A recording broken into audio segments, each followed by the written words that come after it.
Shalom Jemaat Tuhan, kita kembali dalam pembinaan iman Kristen yang saya berikan tema di manakah kasih Allah saat bencana alam terjadi. Yang saya ambil dalam Kejadian 3 ayat 17 sampai 19. Mari kita berdoa. Mohon Roh Kudus urapi hamba-Mu dan setiap kami yang menonton dan mendengarnya supaya kami dibimbing oleh Roh yang sama, Roh hikmat, Roh Kudus yang menjadi pembimbing dan pengarah kami. Berfirmanlah kepada kami lewat lidah hamba-Mu dalam nama Tuhan Yesus. Amin. Di manakah kasih Allah saat bencana alam terjadi? Terus sekalian mari kita baca dulu dalam Kejadian 3 ayat 17 sampai 19. Lalu firman-Nya kepada manusia itu, karena engkau mendengarkan perkataan istrimu dan memakan dari buah pohon yang telah kuperintahkan kepadamu, jangan makan daripadanya, maka terkutuklah tanah karena engkau. Dengan bersusah payah engkau akan mencari rezekimu dari tanah seumur hidupmu. Semak duri dan rumput duri yang akan dihasilkannya bagimu, dan tumbuh-tumbuhan di padang akan menjadi makananmu. Mari kita sama-sama baca yang hijau ini. Dengan berpeluh engkau akan mencari makananmu, sampai engkau kembali lagi menjadi tanah, karena dari situlah engkau diambil, sebab engkau debu dan engkau akan kembali menjadi debu. Demikianlah firman Tuhan. Terus kalian, kualitas alam semesta, bumi dan manusia yang diciptakan Allah dikatakan sungguh amat baik. Itu kualitas alam semesta, bumi dan manusia yang diciptakan hari terakhir dikatakan sungguh amat baik. Itu kita harus ingat terlebih dahulu, ya. Kejadian 1:31 dikatakan, maka Allah melihat segala yang dijadikan itu sungguh amat baik. Jadilah petang dan jadilah pagi, itulah hari ke-6. Ya. Namun dosa membuat akibat buruk pada seluruh ciptaan Allah, termasuk terhadap manusia. Ya, dosa membuat akibat buruk itu. Ya, Roma 8 ayat 19 sampai 22. Seluruh alam menunggu dengan sangat rindu akan saatnya Allah menyatakan anak-anaknya. Sebab alam sudah dibiarkan untuk menjadi rapuh, bukan karena kemauannya sendiri, tapi karena Allah membiarkannya demikian. Meskipun begitu, ada juga harapan nih, bahwa pada suatu waktu alam akan dibebaskan dari kuasa yang menghancurkannya, dan akan turut dimerdekakan dan diagungkan bersama-sama dengan anak-anak Allah. Kita tahu bahwa sampai saat ini seluruh alam mengeluh karena menderita seperti seorang ibu menderita pada waktu melahirkan bayi. Ya, dikatakan kita tahu bahwa sampai saat ini seluruh alam mengeluh, ya, karena dosa manusia. Oke, saudara sekalian, sebagian orang berusaha untuk melindungi Allah dalam tanda kutip ya dari ajaran yang jelas dalam Alkitab bahwa Allah sebagai salah satu sumber atau yang memberi izin dari terjadinya bencana alam. Ya. Mengapa demikian? Karena sebagian orang hanya melihat dari sudut pandang Allah sang penyayang. Nah, itu. Allah memang sang penyayang. Ya. Sebenarnya Allah adalah maha kasih dan maha adil. Nah, kita harus ingat itu. Dan harus memahami diri Allah sebagai yang maha adil, ya, dan maha kasih. Kalau kita hanya menekankan pada salah satu hal saja, maha kasih saja, maka kita akan tidak seimbang. Firman Tuhan mengatakan Allah maha kasih dan maha adil terhadap umatnya dan segenap manusia. Ya. Misalnya banjir besar pada zaman Nuh terjadi sebagai hukuman bagi manusia yang berdosa. Itu keadilan Allah. Banjir besar. Ya. Banjir besar. Oke.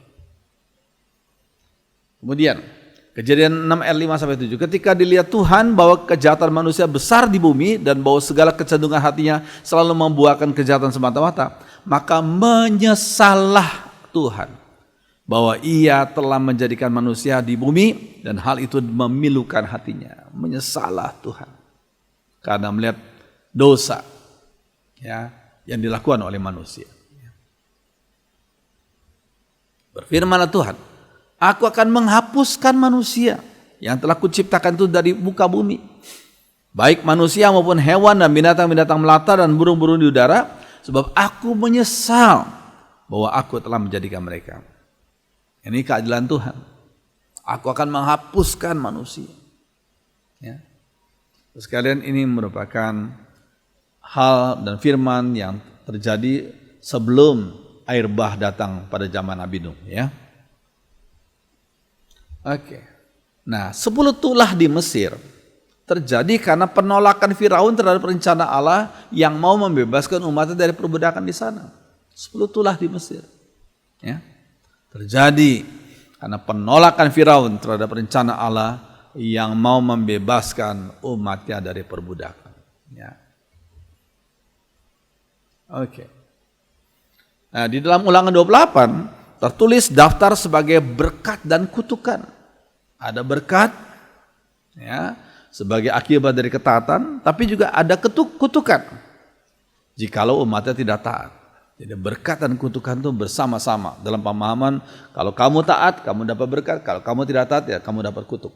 Ya, silakan baca dalam Ulangan 28. Ya. Oke, Yesaya 45 ayat 7. Akulah yang menjadikan terang dan gelap. Aku mendatangkan berkat dan bencana.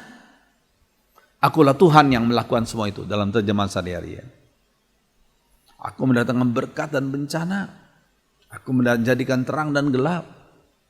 Ya. Mazmur 115. Allah kita di surga, Ia melakukan apa yang dikehendakinya. Yang dikehendaki Tuhan pastilah sesuai dengan sifat-sifat Tuhan, sesuai dengan firman-Nya.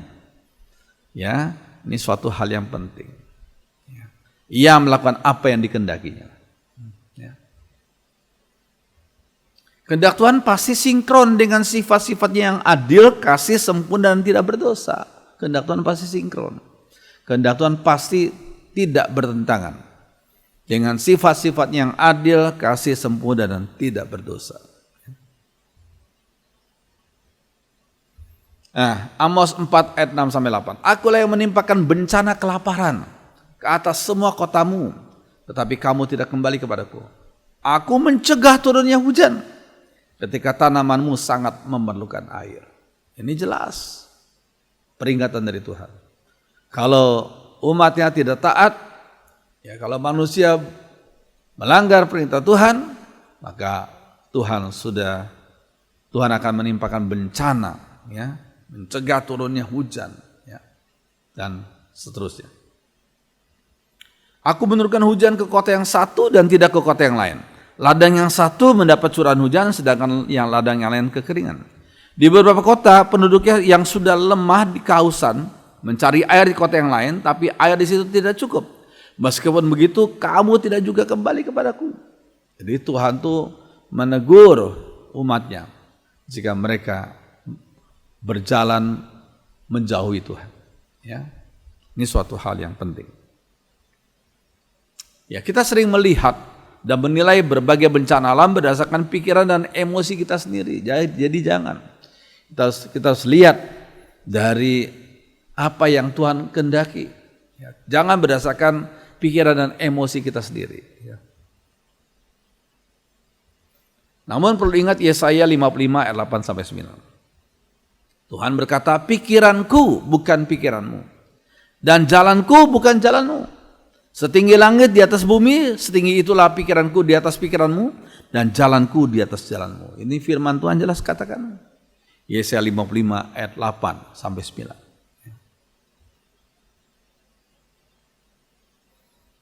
Oke. Tapi juga kita perlu ingat akan sebutan blessings in disguise, berkat-berkat yang tersembunyi di balik malapetaka itu. Ya.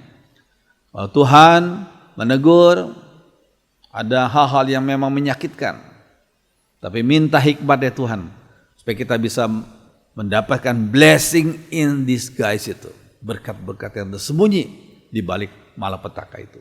Ya. Oke. Nah, perkataan Yusuf kepada para saudaranya yang pernah menjualnya menjadi budak. Ada perkataan Yusuf yang indah sekali, ya.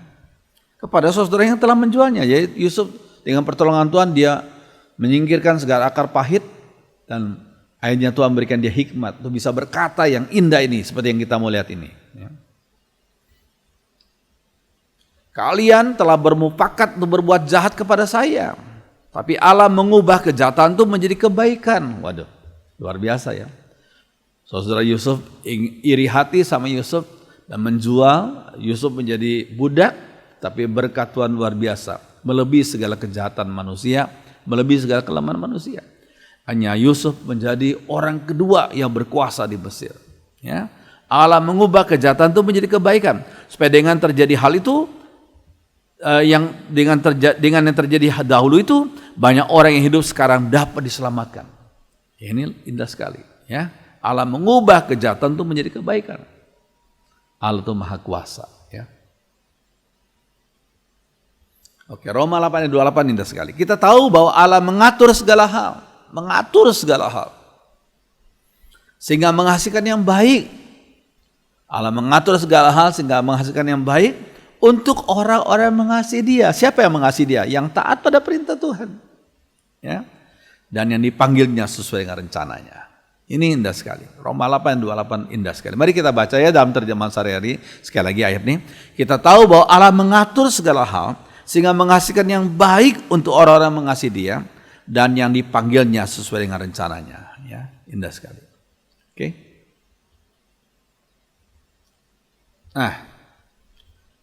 Aceh dan Pantai Nias yang indah dikenal dunia setelah bencana alam tsunami. Indah sekali. Sebelum tsunami memang Aceh itu tempat yang indah, Nias juga sama. Tapi nggak banyak orang kenal. Tapi setelah tsunami terjadi, justru banyak orang lebih mengenal. Lebih banyak orang mengenal akan Aceh dan Nias ini.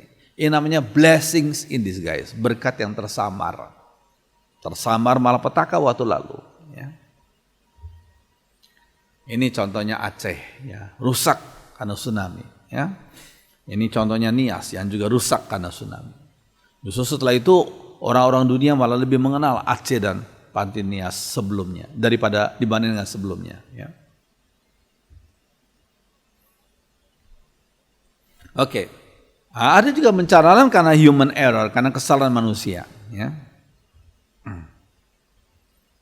Perubahan iklim, meningkatnya suhu di bumi itu karena disebut efek rumah kaca.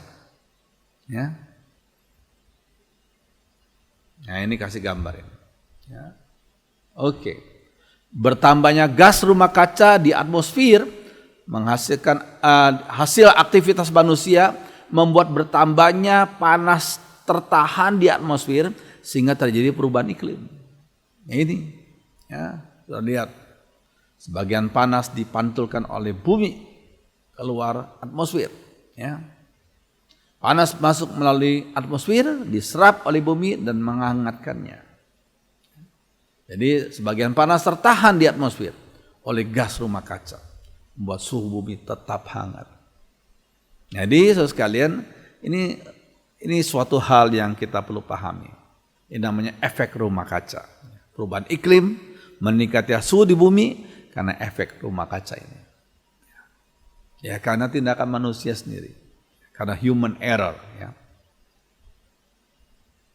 Oke. Lapisan atmosfer bumi. Nah ini ada ternyata lapisan atmosfer bumi tebal ya.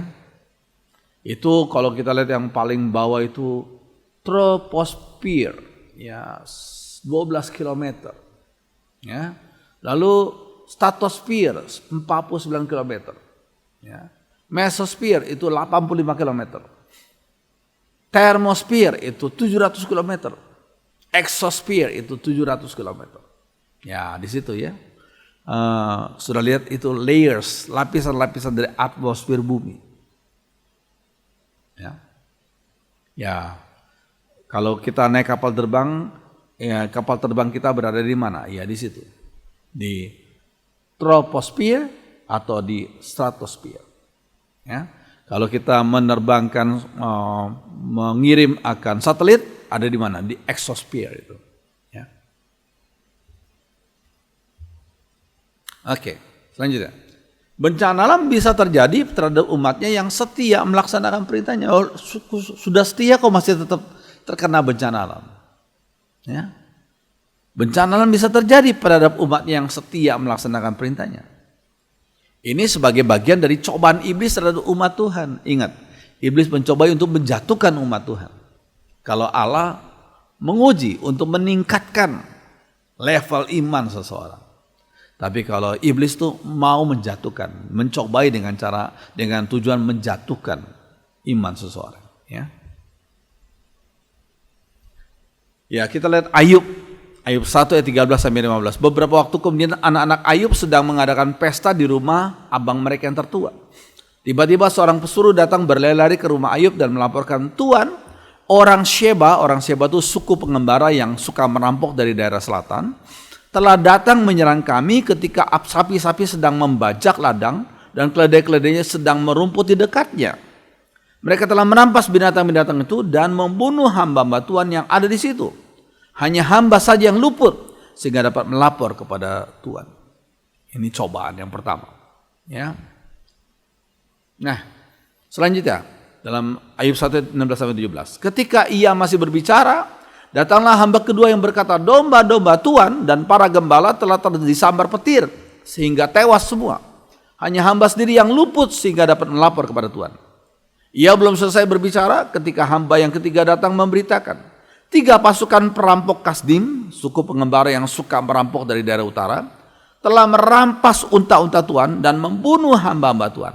Hanya hamba saja yang luput sehingga dapat melapor kepada Tuhan. Ya. Nah, Ayub 1 ayat 18-19. Ketika ia masih berbicara, datanglah hamba lain yang membawa kabar. Anak-anak Tuhan sedang mengadakan pesta di rumah anak-anak Tuhan yang sulung. Di rumah anak Tuhan yang sulung, tiba-tiba angin ribut bertiup dari arah padang pasir dan melanda rumah itu sehingga roboh dan menewaskan semua anak Tuhan. Bayangkan, ternaknya, hartanya, bahkan 10 anaknya tuh meninggal dunia. Ya, karena musibah itu yang terjadi kepada Ayub. Dikatakan hanya hambalah yang luput sehingga dapat melapor kepada Tuhan. Ini merupakan cobaan dari iblis untuk menghancurkan iman daripada Ayub. Ya. Dampak negatif bencana alam bisa dikurangi dengan menjaga ekosistem. Nah, ini kita kembali kepada pembahasan kita sekarang nih.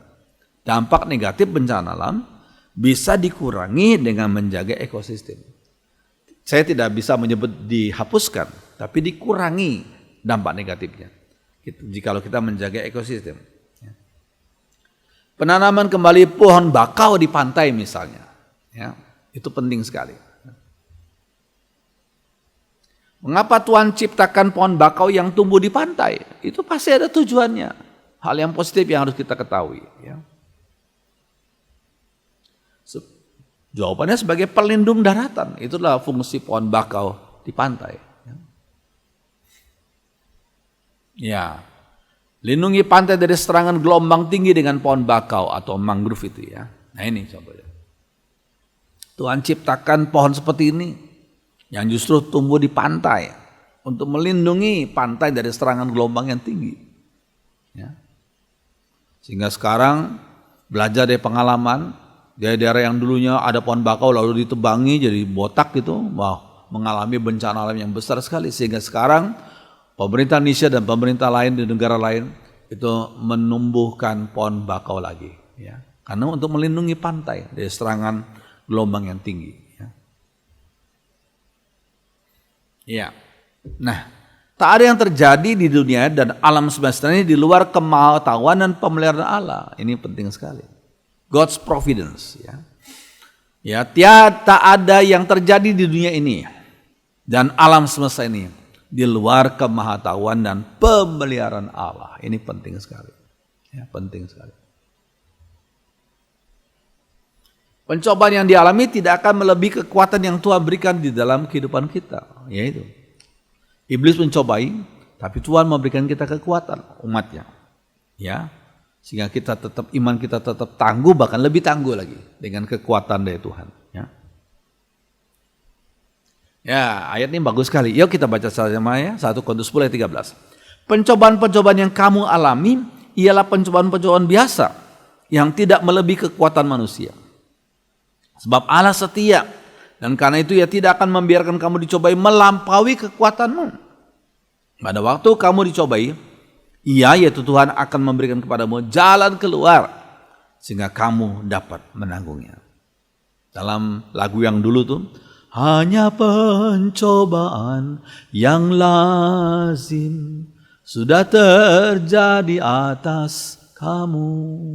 Tuhan akan memberikan jalan kelepasan agar kau cakap menahannya.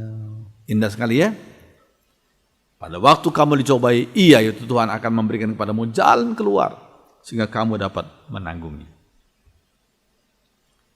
Ya. Nah, bumi yang sekarang ini bukanlah rumah kita yang abadi, harus kita ingat itu. Walaupun sekarang ini kita mungkin diberkati lewat berbagai macam channel dari Tuhan, dalam bisnis, anak-anak, berbagai, coba harus tetap kita ingat. Bumi yang sekarang ini bukanlah rumah kita yang abadi. Tapi bumi yang baru, bumi yang sudah diperbarui. Ya. Dengan menyingkirkan dosa dan dampaknya adalah rumah yang abadi dalam Wahyu 21 itu. Kita harus ingat ini. Ya. Biasanya orang kalau hidupnya susah, rindu agar bisa ya bersama dengan Tuhan di surga. Tapi kalau orang tuh lagi senang, oh jangan dulu Tuhan, jangan datang dulu, jangan angkat saya dulu, ya. Saya masih menikmati kesenangan di dunia ini. Ya. Tapi apapun yang kita alami, bumi yang sekarang ini bukanlah rumah kita yang abadi, tapi bumi yang baru, ya, bumi yang diperbarui dengan menyingkirkan dosa. Dan dampaknya adalah rumah yang abadi.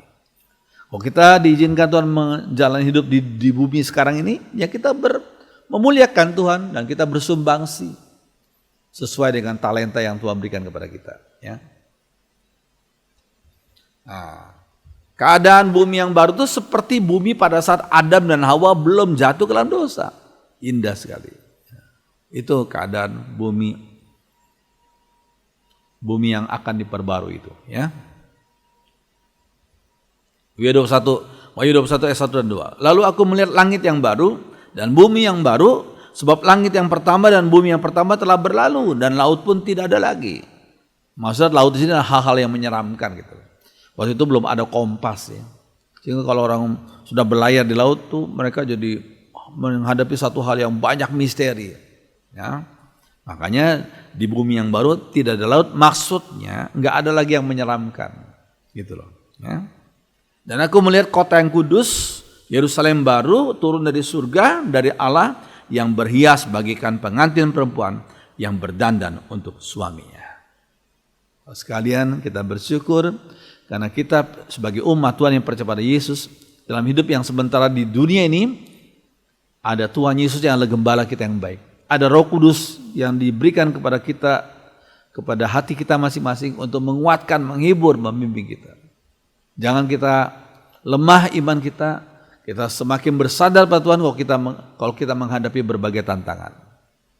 Ya, tapi ada satu janji yang indah dan pasti akan terjadi, yaitu Tuhan satu kali akan memberikan bumi yang baru, ya, yang bumi yang lama diperbarui.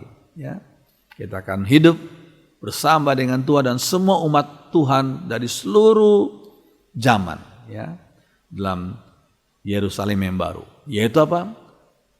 Kota yang bisa menampung seluruh umat Tuhan, berarti bermiliar-miliar yang pernah hidup di dunia ini. Biarlah kita tetap diteguhkan, diberikan ketangguhan iman, jangan kita mundur, tapi kita tetap setia iring Tuhan dan memuliakan Tuhan dalam hidup kita yang sementara di dunia ini. Biarlah firman Tuhan menjadi berkat bagi kita semua. Mari kita berdoa. Terima kasih untuk firman-Mu. Biar firman Tuhan menguatkan kami, membimbing kami, menegur kami, dan menghibur kami. Terima kasih. Roh Kudus tolong kami yang diizinkan Tuhan mengalami tantangan, pergumulan. Kami tetap setia iring Tuhan, memuliakan Tuhan. Dalam nama Tuhan Yesus. Haleluya. Amin.